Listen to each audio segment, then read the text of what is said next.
Good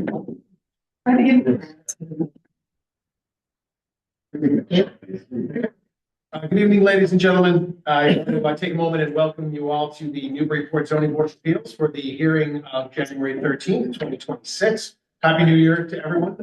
It is 7 o'clock, or 7 and some change, so we're going to get started. We have some updates this evening. I want to take a moment and introduce myself. I'm Rob Ciampetti. I have the privilege of serving as chair, although my name tag had to be handwritten, so apologies for the penmanship. To my immediate left, I have Mr. Ken Swanton, our vice chair. To his left, Stephen Delisle, secretary. To his left, Mr. Gregory Bennett, member, and Mr. Jared Eichman, associate member. To my right, we have Caitlin Sullivan, our city planner, and to her right, Ms. Gretchen Joy, our keeper of the minutes.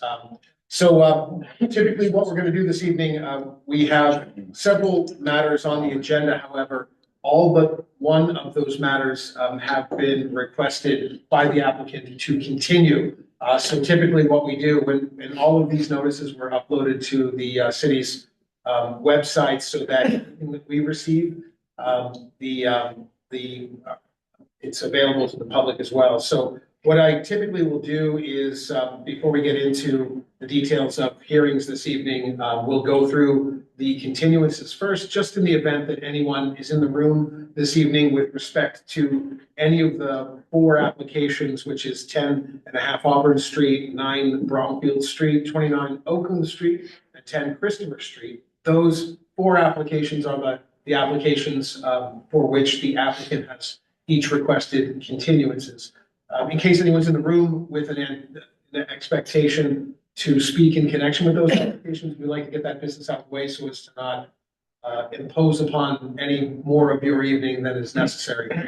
We will make sure that before you go, we'll make sure that everyone is aware, as well as anyone that's following online through this OWL device, which is right in front of me, broadcasting simultaneously to an online community of folks that may be watching.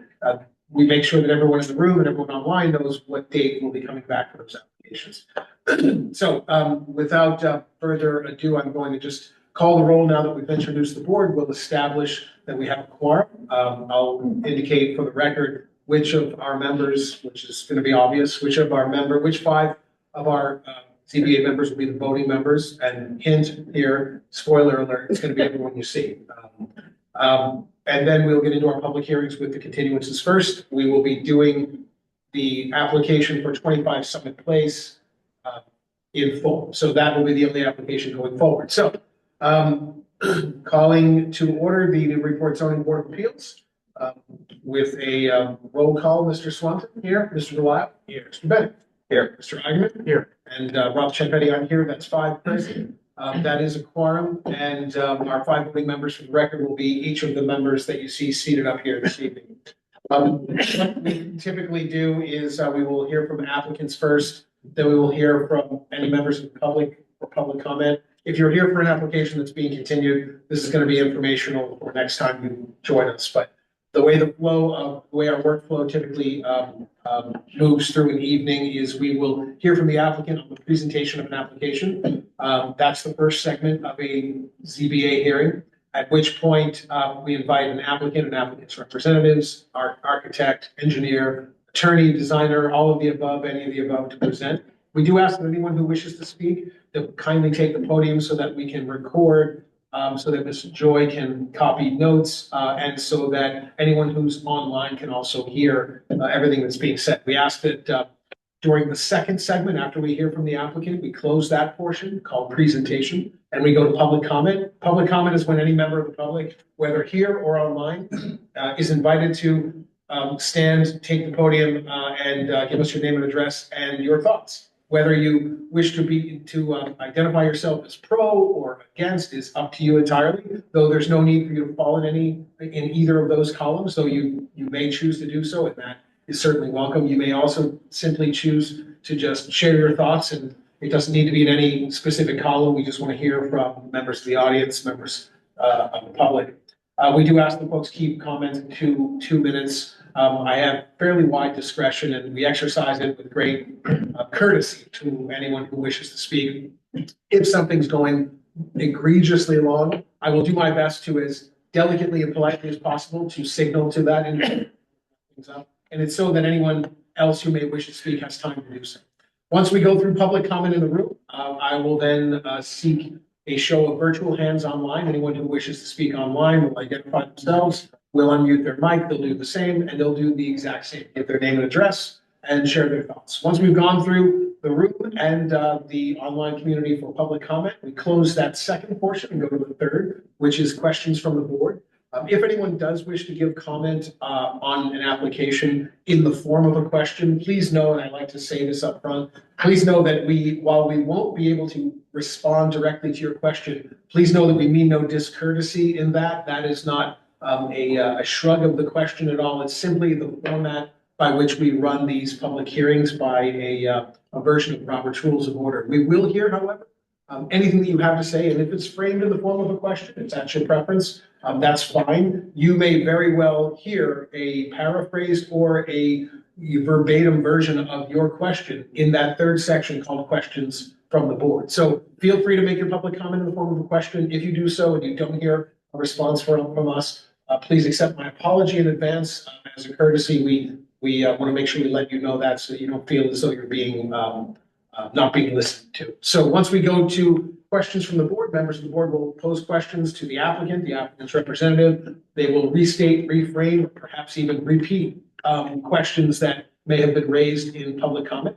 Once we've exhausted questions from the board members, we close that portion of the public hearing and we go to the fourth and final segment called deliberations. This is essentially when members of our fellow residents of Newburyport, members of the audience, members of the public, both in person and online, listen to us deliberate out loud and in full sort of, full ear and eye with respect to the criteria that the applicant has to meet in order to be successful in the request.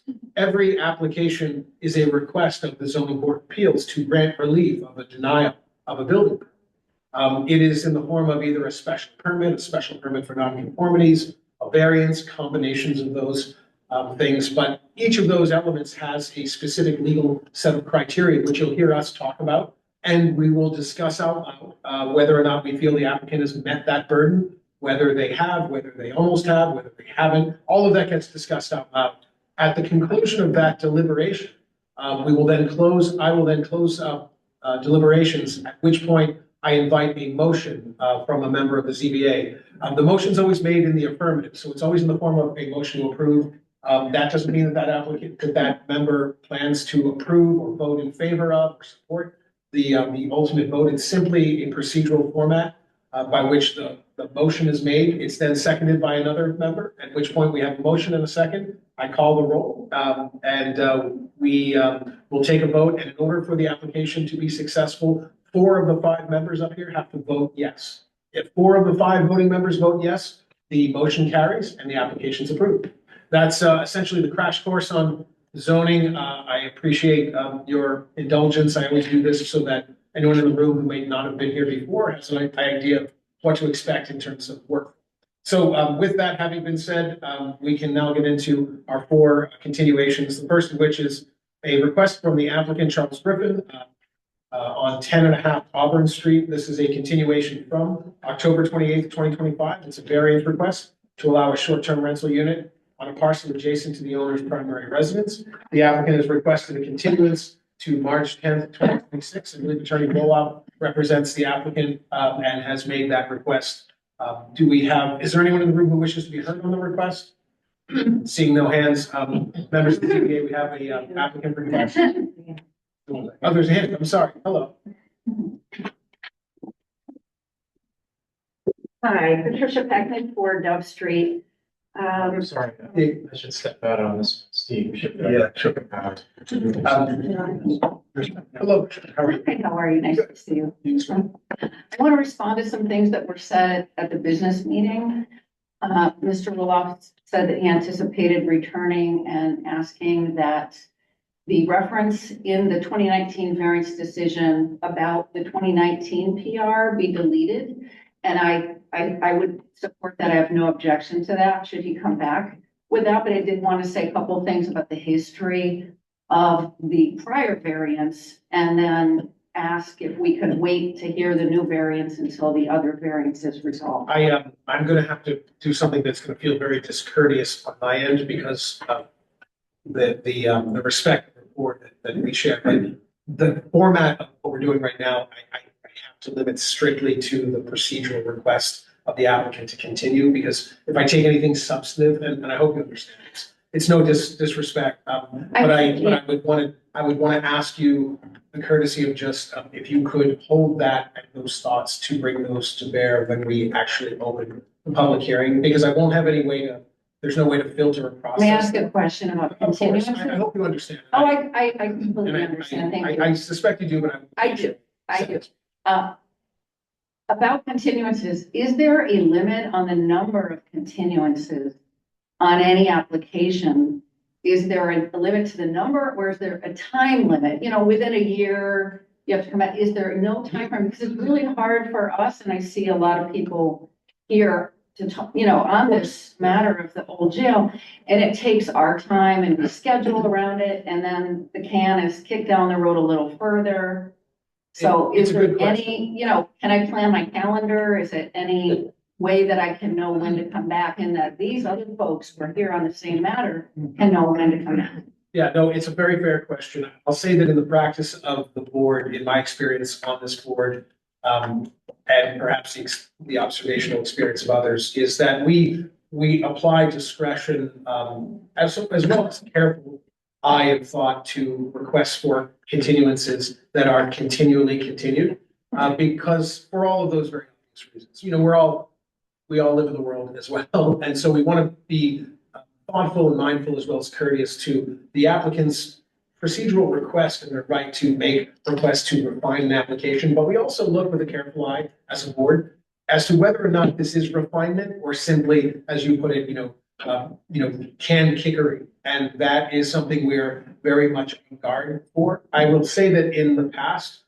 if we see applications that are continually continued, we ask an applicant to come in and make an argument in support of their request. And it's all driven by the discretion of board members who just may not, and in this evening still may not vote to continue. That's something that board members could simply say, hey, I just don't feel this is appropriate. We do, however, insist that applicants and their representatives, if a request to continue is being made, that it's being provided to the city timely so that we can know and so that you all know, which we consider to be part of we. We're just sitting in different chairs, but we are part of this collective we. I think that is more than fair, if not fairly expected by each and every one of us and anyone who might want to come and speak or be heard. So I will say that while this is a continuance, it's the first continuance where, in this instance, whereby Attorney Roloffs is representing this applicant. Now, that isn't to say that it's not the first continuance, but it's the first continuance. And I feel that as a first continuance request with a fairly new attorney on board, it's in the interest of I think, the best possible result, whatever that might be, to give the applicant a fair opportunity to refine what they hope to refine. When they're back on 310, if we're hearing another continuance, I can tell you as one voting member, I'm not automatically in support of something like that, in a general sense, not necessarily here, but in a general sense. So the scrutiny ratchets up, I would say exponentially in my experience by board members when each progressive continuance is made and it's not really explained. I hope that. Thank you, Mr. Chair. And I know there's 6 of us here at this continuance hearing because there is a prior variance that's been complied with for 7 years. So the issue of time and postponing things is on our minds, and the 6 of us will be back on March 10th unless, again, there's another continuance. But thank you. I appreciate your explanation, and I know it's an imperfect one. I know it's an imperfect one, but I think it is. It's important that, and I'm grateful that you felt comfortable, as I suspect you would, to ask the question so that we can address it out loud and say, and call it all as we see it. And sometimes that's in real time. We prefer it's in advance time so that everyone can plan their lives. But the applicant is requesting 310. We're going to address it now via vote, and if it meets with the approval of the board for that continuance, then This matter will be coming back on March 10th, and we appreciate everyone in the room who's here on this application. And Ms. Picknick, you as well, of course. We hope that you can return because your thoughts, your comments, and the input of thoughts and comments like this are important. I'll see you on the 10th of March. Thank you. All right, do we have a motion to continue to March 10th and a second? And, excellent, so motion was made and seconded. Can I ask a question? Sure. Is there anybody here from the applicant, the same? No. So I guess I just heard from you, they've changed lawyers now? They have, well, Attorney Roloffs was here last time, but only to announce his representation and to say we are, I thought he said they were potentially going to withdraw and start. Just then. he may have, I don't recall specifically, I know it's in the record, but if that's what he said, it's not what he, it doesn't appear that's. That's not what we are, I guess. But here's the thing, we all, I think we all recognize that this is a familiar application and a familiar request. I suspect that it starts to grow long in the tooth, to say the least, if it's back again in March. I'm with you there. Can three of us decide this? There's only three of us here. Yeah, no, we can't vote the substantive We can application, continue. but we can continue.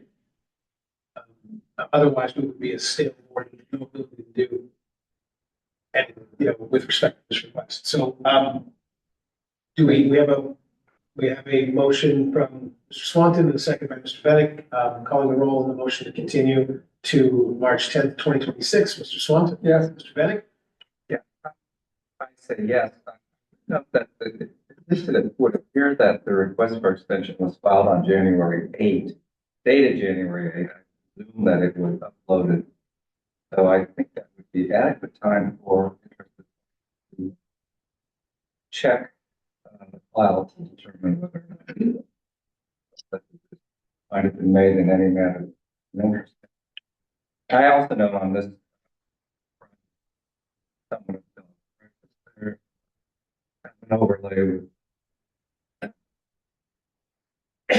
the and others in a review of this presentation restriction. So, in the normal circumstance, I would take a dim view of extension after extension. In this case, there's somewhat to factors which would support our continued continuances here while the underlying matters are resolved. But for those reasons,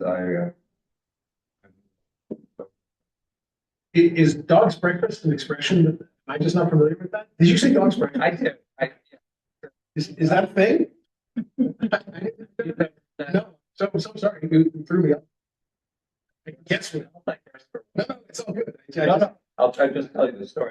Well, you know what? Hold the story for a second. Let's get the vote done. Okay. I want to hear it, but thank you, by the way, and forgive the indulgence. Okay, so I vote yes. That's 3 in the affirmative. The ayes have it. The motion carries. Matters continued. Folks, thank you very much for coming in. We'll see you March 10th. All right. Great. You can let me know after. Okay. Discussion on tax breakfast. By Mr. Rollins. Yes, I just checked the minutes, because he was here when I was being there. Okay, that's good to know. Did you hear that? So Attorney Roloffs requested a continuance in October as well. Having come on board new then, so that means that, this was, that was October 28th. That was the last time. Yeah, I don't think, I'm gonna be looking for something substantive to come back. So I think we're. Okay, the next matter for which we have a request for an extension is the application on 9 Bromfield Street. This matter is continued from 11/25/2025. It's a special permit for nonconformities. And the applicant has requested a continuance to the hearing of February 10th. Anyone in the room wish to be heard on the request? The applicant? Nope. We will act on just the request. We have a motion to continue in a second. Thank you, Mr. Swanton. Second. Mr. Delisle, thank you. Motion's made by Mr. Swanton, seconded by Mr. Delisle, calling the roll. Motion to continue 9 Bromfield to February 10th. Mr. Swan. Yes. Mr. Lot. Yes. Mr. Bennett. Yeah. Mr. Ivan. Yes. And Rob Champetti, yes. That's 5 in the affirmative. The ayes have it. Motion carries. Matter will come back February 10th.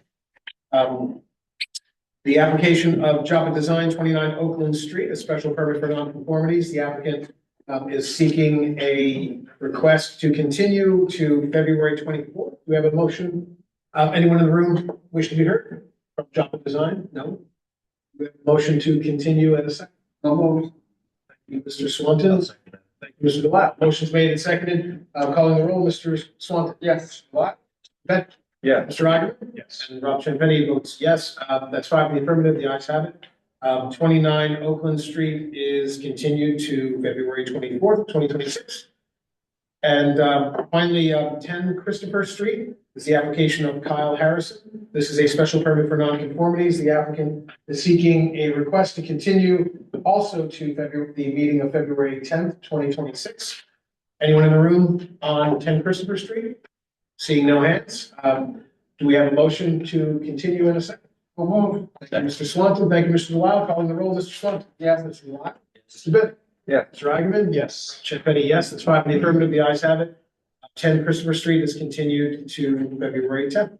That brings us to our last application standing this evening. This is the application of Sally L. McHugh, trustee, care of Lisa B. Teller and Costa LLC, for the application of 25 Summit Place. This is a special permit to construct an expansion and renovation to an existing single-family home dwelling with a rear and side additions of less than 500 square feet and an extension of a non-conforming rear yard setback. Attorney Mead. Thank you, Mr. Chair and members of the board.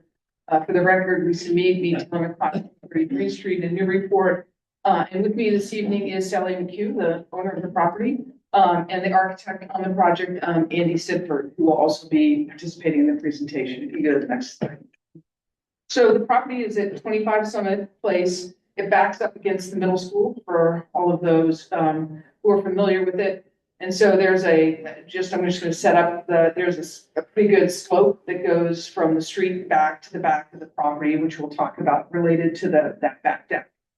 Sally proposes to renovate her home by adding a 170 square foot, 1-story addition off the rear in the approximate location where the existing deck is, and extend the deck on the back, and then add an addition on the right side, also towards the back of the house, but on the side. Sally's also proposing an accessory structure, which meets all of the standard principal structure setbacks, which will include a garage as well as an accessory dwelling unit. The property is located in the R2 and the DCOD zoning districts. We do not trigger the DCOD requirements. Next slide, please. So the property is non-conforming for lot area. It has 8,267 square feet, which is pretty large for Summit Place, where 10,000 square feet is required. The front setback is supposed to be 25, and the property has 10.7. The property is required to have a left side setback of 10 feet, and it is at 4.3 feet. The rear setback is required to be at 25, but it is at 22.1. And it's proposed to be at 10, and that's the extension. And that's because the deck is more than 3 feet off of the ground, and so it counts towards the rear setback. Next slide, please. Proposed ADU in the garage are on the right side of the property, I might add. The ADU is well under what the allowance of 900 square feet is, but it is at 511. So this is a photo of 25 Summit Place on the left side of the house from across the street. Next slide, please. And this is a photo a little bit further up Summit, but you can kind of see in that back corner of the house, the deck a little bit coming off the back. I just wanted to kind of show you that photo from this side so you can see where that was. Next slide, please. And this is a photo in the yard, and you can see the deck in the back. And you can see that slope go down the back of the house. Next slide, please. And then this is on the edge of the street, down by the corner of the lot, and close to the location of where the driveway will come into the proposed accessory structure.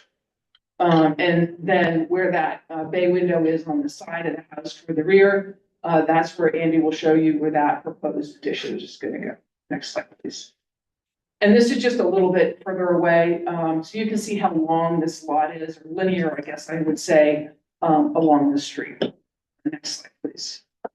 So, excuse me, as I suggested, the proposed rear addition is located over where the existing deck is, which is non-conforming, because it's, taller than 3 feet off the ground, and it goes into the rear yard setback. As I said, the property slopes down away from the street towards the back of the middle school property.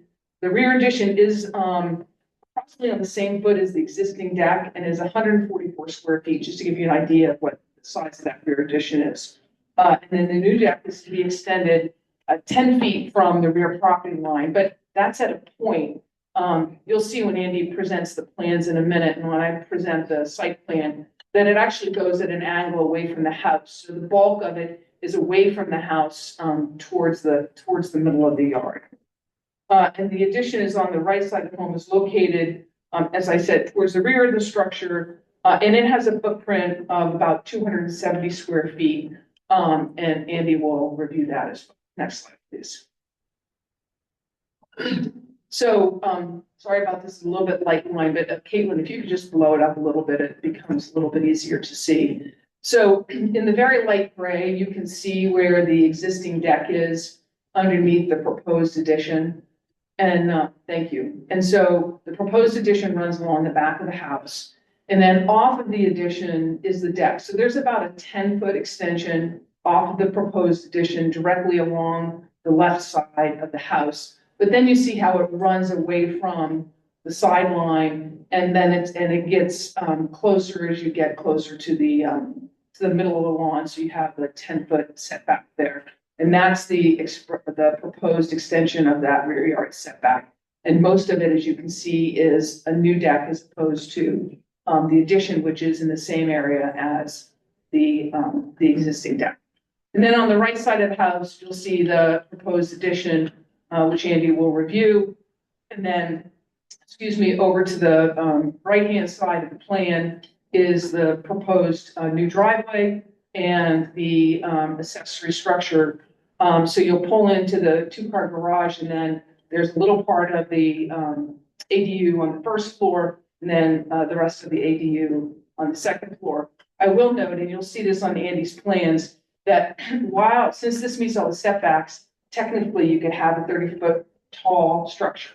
But this actually meets the accessory structure height at just under 14 feet. So it's not an extremely tall structure. It's actually quite nicely fits with the structure immediately to the right as far as size is concerned. So with that, I'm going to turn it over to Andy to go over the architectural plans.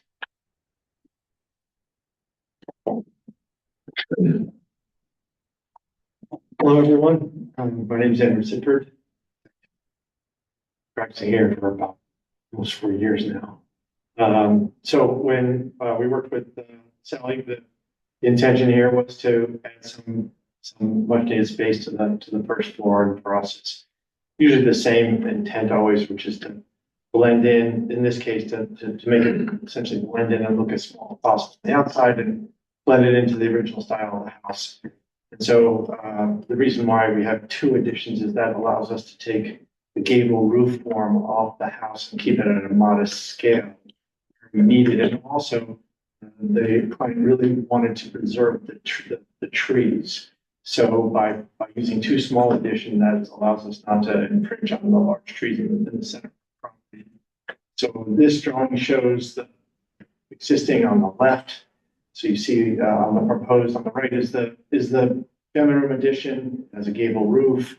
The slope of it matches the house. The detail finishes the siding match the on the lower left to see the existing, which there was a bay window there before.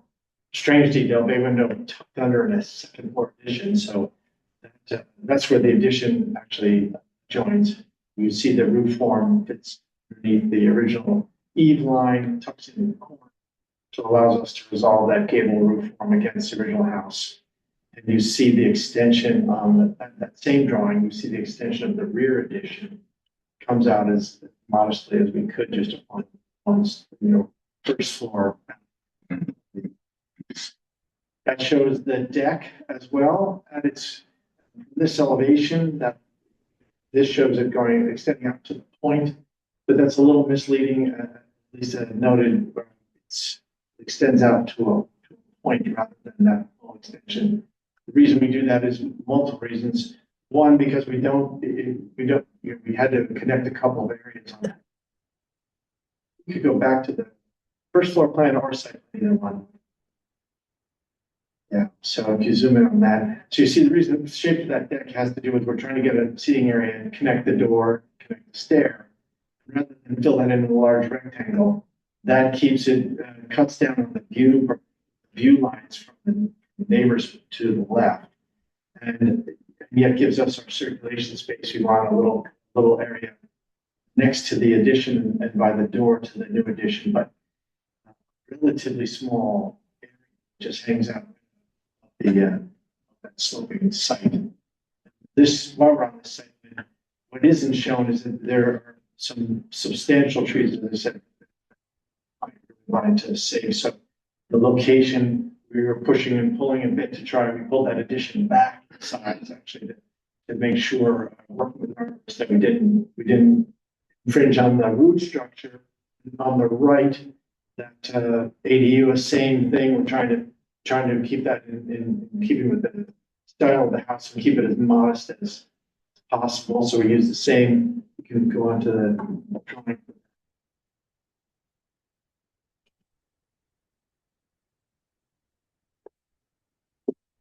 So you see, it's as Lisa said, we're able to put it in. It's unusual to have this type of size property, so we were able to put it within the setbacks and also keep it to a very modest height, so that the second floor is all under the eaves. It has a little interior stair in it and required exit egress stair on the outside. But the whole idea is that as we can, we took the second floor off the eaves, so it remains looking like a story and a half structure instead of feels spacious on the inside, but really very, very modest. And also, again, same proportions, same roof pitch as the house, same finishes, so just to blend into the landscape. We already went through the numbers. Yeah, I think I can do this. So just to give you an idea, the existing living space in the house is 1,056 square feet, and the proposed is an additional 794. So you're still under 2,000 square feet at 1,850. So as Andy explained, the house is a very modest house. The addition is modest. And then obviously proportionally, the ADU is also appropriate for the site and the street. You go to the next slide. So as the board knows, under section 9, the board needs to decide whether or not first there's any new nonconformities in here. There are none. And the next is whether or not it's substantially more detrimental to the neighborhood than the existing non-conforming structure. You go to the next slide. Yeah. So as I mentioned in my presentation, the proposed rear addition is quite petite at 170 square feet, and it's in the back over an existing deck location that's already in the setback. The extension is actually, the proposed deck is the same height essentially. And the new deck runs away from the side property line, as Andy indicated. Importantly, also the right-hand side of the home is fully within all the setbacks and is designed to complement the existing lines and roof configurations of the existing home.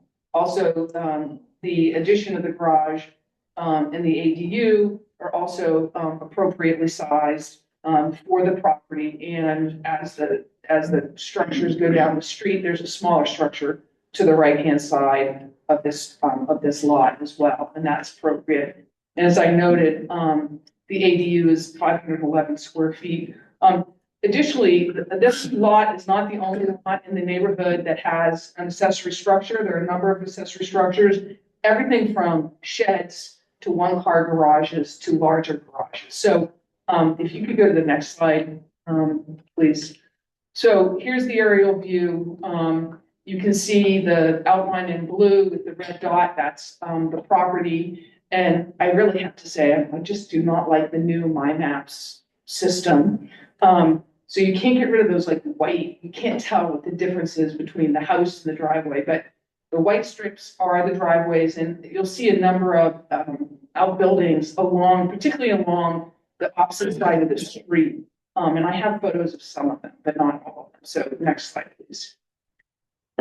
So this house is 3 doors up on the same side of the street, and I just, there's a little shed in between the back. I guess it's a 1-car garage.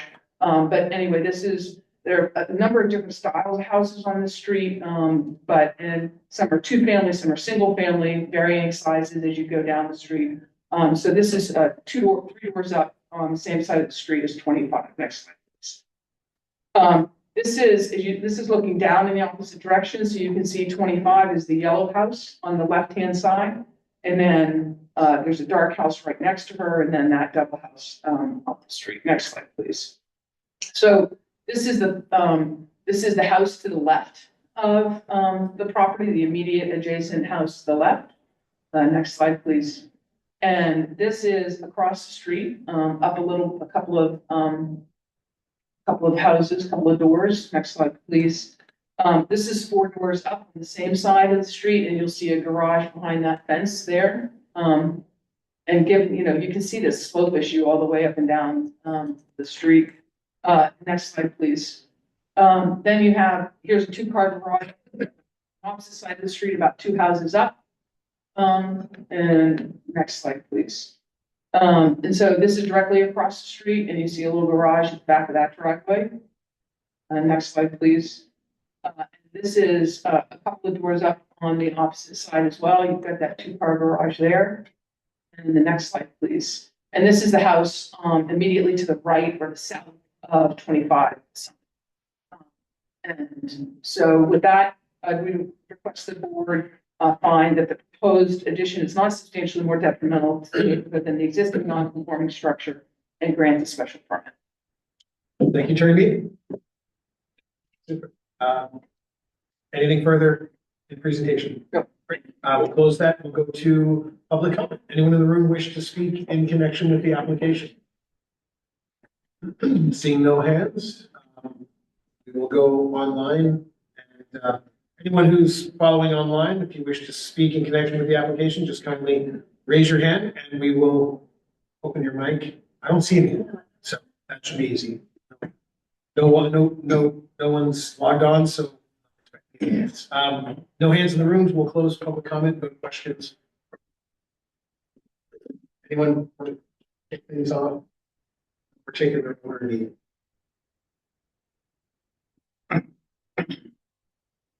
Any questions? Sure. Would you mind just pulling up the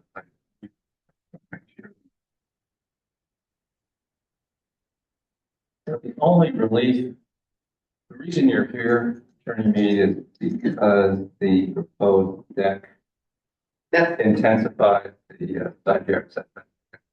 the side and rear yard setback. That's correct.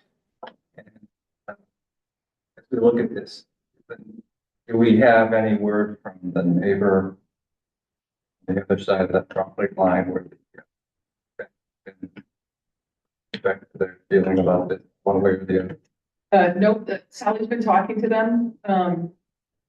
So, yeah.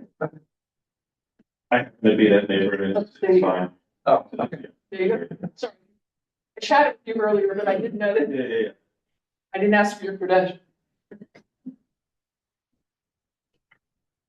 Okay, can you just talk a little bit about the, like 2-car garage and 1-car? It's a 2-car garage. I don't know.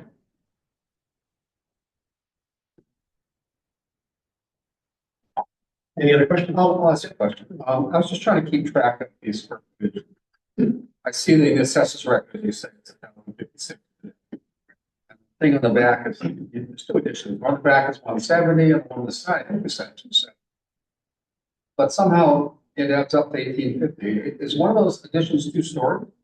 No, you make more circulation space inside, right? That, my understanding is there's more circulation space because of the way. On house, it's a total of 413. Okay, or the two additions combined. So Brandon gave me a number of 794. So that the drive is 511. And if I had 170 and 270 and. Yeah, it's 3 or 4 something. Right. Somehow you have another almost 250 square feet. I was just wondering. They don't look like they're two-story, They're not. but anyway, that's one question. It sounds like, I mean, usually when you intensify, talking a foot or two, this intensification is all the way to 10 feet. On the other hand, it's just a deck. And what's behind there, that's all. Yes. Yeah. Is there a fence along the ball field? Yes. Which is the property line. I just imagine balls going to this, yeah. But there's a fence. Yeah, You got to hit it a long way and very far. It's a pretty good shot. yeah, it's a pretty good shot. So a left foul ball. Okay. And the ADU, maybe this is a question more for playing office. The ADU is not, that's not something, yeah. Here because of the setback. Yeah. Intensification and the extension on the left side. Did you ever find out where those extra 250 feet went? I must say, you know, Thank you. Anything, anything further? I've got nothing. Great, so we'll close questions from the board and go into deliberations. If we're deliberating the criteria for a special permit or non-conformance. Just who would like to, sorry. Well, I can go first. I think it meets our standards. Give my personal reasons. I don't think this intensifies or exacerbates the existing non-conformity in a substantial manner. Specifically, as Kennedy says, and it's not just that it's a ball field, but it probably protected very be another resident. Like, so I think that's okay. Yeah, look, just look at the size, the scale, the massing, the volume, the location. Compared to three things, the existing structure and the existing lot, other structures and other lots in the neighborhood. To me, the neighborhood is Summit Place. Summit Place is kind of a weird shape of high school. So compared to the existing structure, you know, the width of the side additions is about 15 feet. I really is important, and I appreciate that the architect Andy kept the gate, you know, the slope subordinate. It's very, you get not. He did that. The rear addition is not overly sized in any way. It doesn't overwhelm the main building, and it's in the back. It's not going to be anyway. The ADU also, I think, is appropriate to scale. You know, we're even supposed to think of reasonable alternatives. I mean, other than making it a one-car garage, which doesn't make a lot of sense because you're going to have ADU and the main unit. I don't really think you could make the garage. It's overwhelming. I also appreciate that the dormers are legitimate dormers, not another store. So they look right. And then in the context of the neighborhood, I mean, a lot of us know that street. I think it will fit in compared to it's a bit of an eclectic architecture there, but we saw the photos. Appropriate. And, you know, I think it all works because they have this really wide lot. And breaking it up with two buildings is good. And I would support this with the conditions that staff put in the staff report. So they'd have to close up the existing planted with grass and then build a new driveway. And I think staff, DES wanted us.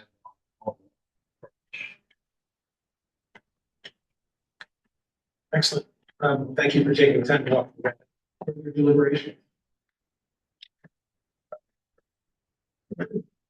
Lisa. If I could, so we just saw the staff report today because there was a glitch in the OpenGov system. We didn't see any of the reports about the driveway. Our intention is not to close up that driveway. We will plant a tree in the yard, as you know, Sally. But the intention is not unless the DPW requires it as part of the new curb cut. So the intention is not to close up the driveway. So, that's a question. Oh, yes, of course. So the two-car garage is just for the ADU resident? No, she hasn't decided yet how she's gonna do it. That's why we don't want a restriction on closing out. And we satisfy the open space requirements and everything. That's not an issue at all. Yeah. Yeah. So how many cars can park in that driveway now? Two. And the ADU driveway is 20 feet. So, you know, too small.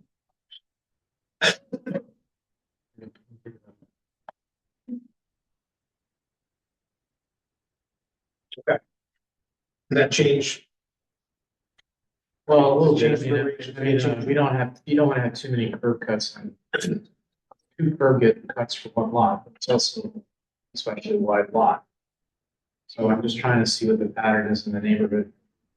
So maybe go to that line map. Most of the driveways really well.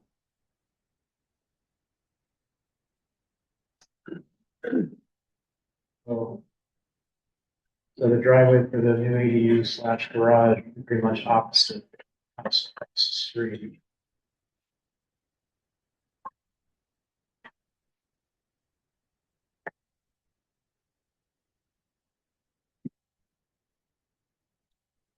Yeah. Well, unless it's somebody else. Okay. Further deliberations. Thoughts? I'll go. I think my colleague said it very well. I mean, there are no new conformities. To agree, this is not substantially more detrimental to the neighborhood than what's there. I have agreed with everything he said. The driveway, it's like a question. It's not like the DP department of public works here has why are them closing a driveway? They take it. No, they're recommending it. They're recommending it. Recommending to close the driveway? The old one.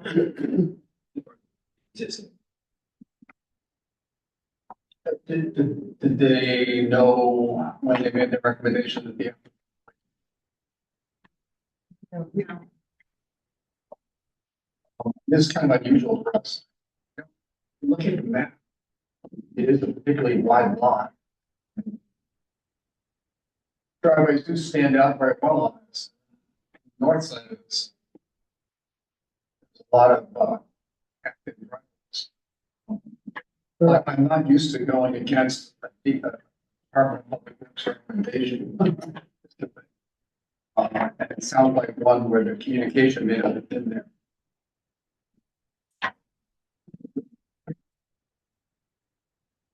We have Director Report online. Do you want to see what his thoughts are? So what I would say is they have to approve the new curb. Yeah. So we're gonna work with them to do that. If they want one of the curves reduced, for example, Sally just told me that she was considering making the ADU driveway a car drive, right? So she'll work with the DPW to do whatever she needs to do to get the curb cut. And if they want some change of configuration, she's gonna have to do that. And they would have final say. This is their domain. And, Well, I guess I have another question, which is, could we word a approval that it was subject to DPS deciding this? But they have to approve the curb cut. Yeah. Like, we can't, whether you said that or not, they have to approve the curb cut and the number of curb cuts that are on the lot. They may, but apparently you're willing to allow them to, insist on closing off the other curb. If, Well, we're gonna have to work with them on that, right? basically, you're letting them decide. So we put in the notes as usual, you know, in accordance with specifications provided by DPS. If they Yeah. choose to that, not to, then that. I think we're protected with that language and with the caveat knowing that, not to certainly work your discussion, go ahead. But I mean, I think that, I share some of the same sort of macro concerns as just a general thought, but here, I do agree with Mr. Ackerman in his observation of, that's probably all of our observations about the size of the lot that's unique to this part of the street, and that there's going to be an ADU, which is a fairly new, creature of statute that we're going to probably see more and more. I think, if it's an overburdened parcel with curb cuts, DPS will be the first to raise that flag, and they ultimately. So if we had a condition that said subject to final determination and approval of DPS with respect to curb cuts, application of curb cuts. I think I heard the question. Sure. But what is the regulation regarding number of curb cuts per lot? Well, you see, there isn't a regulation. There isn't. That's the problem, is Newburyport doesn't have a regulation. It's purely discretionary. Because we have an opinion, you really got it. But I feel like there was, maybe some years ago, it was tightened up to be, no? You have to get approval. So You used to not have. you have to have to get approval. All you needed was a random cutting saw. Right. Yeah. So now you have to get, There was no enforcement. Yeah. People were illegally. Some people were also putting in curb too. I mean, that was less like. Yeah. Well, I just want to say, I mean, it is relevant to just, look, if we're an ADU, and we're two dwelling units, same. There would be a determination by the zoning code enforcement officer first as to. So what I'm saying is, we're not out of line and caring about the land. You know, I just want to make sure that, everyone, that fits into the neighborhood, and it's not that. Again, two driveways, it's two double wide driveways. It's kind of like, starts to look at commercial. Agreed. Yeah, but I don't think that necessarily is either the intent here or likely the case, and ultimately DPS will be the arbiter of that. They'll be the last decision. If they feel that it's burdensome in whatever way it's requested, then they can shut it. They can simply take our permit and say, yes, but allow, And then what did the applicant want to do about the trees? There's no room for street trees, but you have a couple of trees on your front lawn now. It's gonna have trees. so we're gonna add a tree. We agreed, Sally and I, Sally talked about it. There's a photo you might be able to see. There's one tree that was recently had to be cut down. Yes, So she's gonna add a tree, and talk to DPS about it, or the tree commissioner, whoever. in between the two buildings. Yeah, because that would be the only place to do it. Oh, she could put one in front of her house. Yeah. All right, I mean, yeah, I mean, if you guys don't feel strongly about it, I mean, I don't know the answer is. I'd like to chime in here since we're deliberating. One thing you said is that, if you have two double wide driveways, it's gonna feel a bit like a commercial area, which I agree with. I'm all for letting DPS decide. It's an unusual situation here.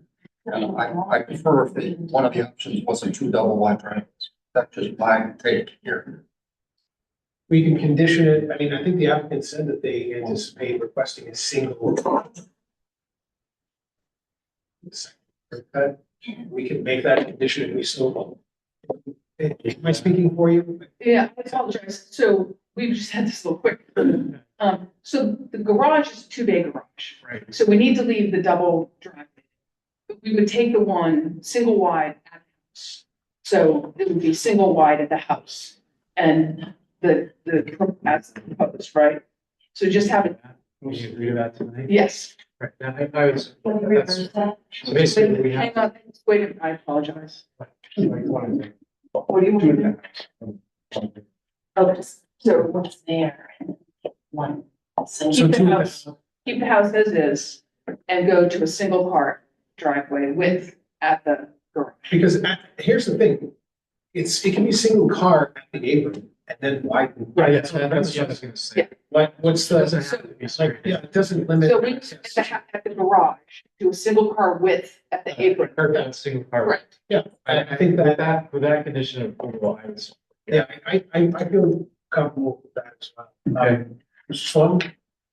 I'm comfortable, but do we still want to leave DPS involved in this? DPS They have, basically. they're gonna be involved Yeah, with. they're gonna do their own thing. This is our. So even if, so they could be more strict. They can. All right. But they, We we can't can't, I mean, they won't be. I mean, what they're more worried about is on-street parking and things like that. More driveways. That's street parking. It's a good point. Steve? Anything for, No, Greg, anything? I'm good as well. Okay, so, we'll close deliberations and we will go to a motion to approve in a second.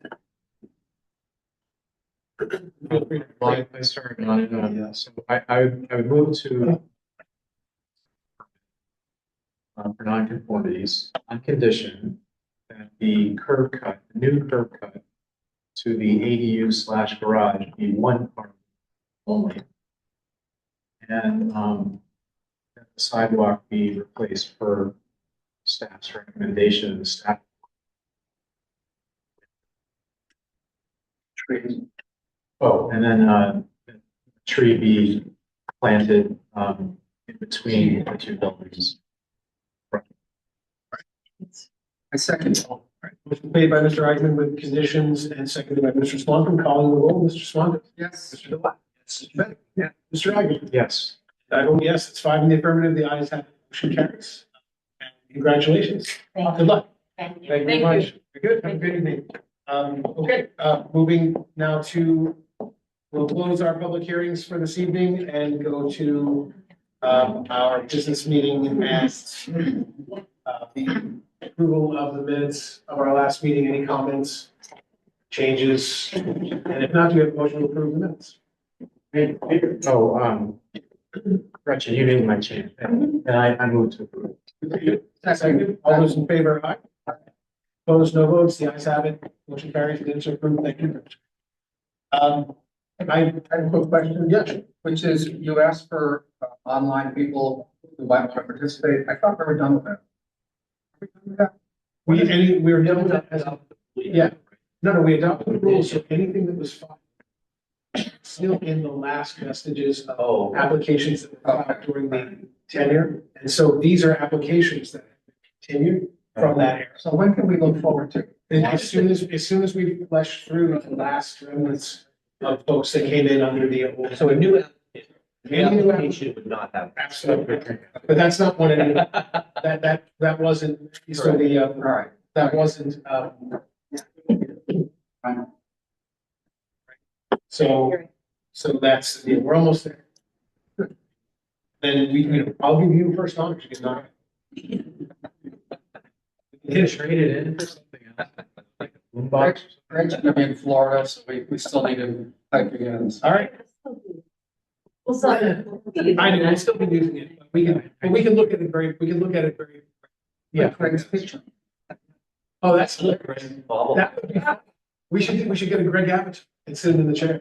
Yeah. All right, motion to adjourn. So moved. Excellent. All those in favor? Aye. Ayes have it. Motion is carried, and have a good evening. All right. And you tomorrow. Thanks, Andy. And, thanks, Chris. Okay, we'll see you tomorrow, like same time. Andy, are you doing the editing right now? Andy's watching below decks. Yeah, apologies, folks. It's a little hard to hear everything happening in the room. Apologies. Andy's watching 90 Day Fiance. All right. Seriously? That's a big night. check is in the mail. That's a big night for me. People usually just look at me with like,